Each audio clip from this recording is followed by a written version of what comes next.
મને શરમ આવે છે તારી સાથે બહાર જતા. કોઈને કહું કે તું મારો પતિ છે તો લોકો હસશે. તું કંઈ નથી, બસ મારી ભૂલ છે. પૈસાનો અહંકાર અને સાચો પ્રેમ. દીપિકાના પપ્પા દેખાવે એક સામાન્ય માણસ હતા, પણ તેમની એક ગુપ્ત ઓળખ હતી. તેઓ શહેરના દિગ્ગજ બિઝનેસમેન ધ્રુવ સાહેબના બિઝનેસ પાર્ટનર હતા. પપ્પાએ દીપિકાના લગ્ન એક અત્યંત સાદા અને સામાન્ય કપડાં પહેરતા યુવક સાથે કરાવી દીધા. દીપિકા અજાણ હતી કે આ જ સાદો યુવક હકીકતમાં દેશનો નંબર 1 બિઝનેસમેન ધ્રુવ છે. ધ્રુવની એક જ શરત હતી, મારે એવી પત્ની જોઈએ જે મને મારા પૈસા માટે નહીં, પણ એક ઇન્સાન તરીકે પ્રેમ કરે. ઘર જમાઈ અને અપમાનનો દોર. લગ્ન પછી ધ્રુવ સાદગીથી સસરાના ઘરે રહેવા આવ્યો. દીપિકા તેને ગવાર અને બેકાર સમજી બેઠી. ઘરમાં તેની સાથે એક નોકર જેવો વ્યવહાર થતો. પાણી લાવ, બજાર જઈ શાક લઈ આવ, મહેમાનો સામે મોઢું ના ખોલતો. દીપિકા વારંવાર તેને ટોણો મારતી, તારી સાથે બહાર નીકળવામાં મને શરમ આવે છે.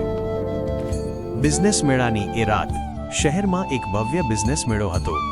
ધ્રુવે પણ સાથે જવાની જીદ કરી. ત્યારે દીપિકાએ ગુસ્સામાં કહ્યું, ત્યાં આવીને મને નીચી ના બતાવતો, બસ એક ખૂણામાં દૂર ઊભો રહેજે. મેળામાં દીપિકાના મિત્રોએ ધ્રુવની ગરીબીની મજાક ઉડાવી. કોઈએ તેને ધક્કો માર્યો તો કોઈએ તેને હળધૂત કર્યો. દીપિકા આ બધું જોઈને પણ ચૂપ રહી. ધ્રુવની આંખોમાં આંસુ આવી ગયા, પણ તે મૌન રહ્યો. સત્યનો સ્વીકાર અને પસ્તાવો. અચાનક સ્ટેજ પરથી જાહેરાત થઈ, ગૌરવભેર સ્વાગત કરો આપણા મુખ્ય મહેમાન અને દેશના સૌથી મોટા બિઝનેસમેન શ્રી ધ્રુવ સાહેબનું. બધી લાઇટો ધ્રુવ પર પડી. આખું વાતાવરણ સ્તબ્ધ થઈ ગયું. દીપિકાના હોશ ઉડી ગયા અને તેના હાથ ધ્રુજવા લાગ્યા. ધ્રુવ સ્ટેજ પર ગયો, પણ તેના ચહેરા પર જીતની ખુશી નહીં, પણ વર્ષોનું દર્દ હતું. તેણે માઇક પકડીને માત્ર એટલું જ કહ્યું, પૈસા માણસને ક્યારેય મોટો નથી બનાવતા, પણ માણસની જોવાની નજર તેને નાનો બનાવી દે છે.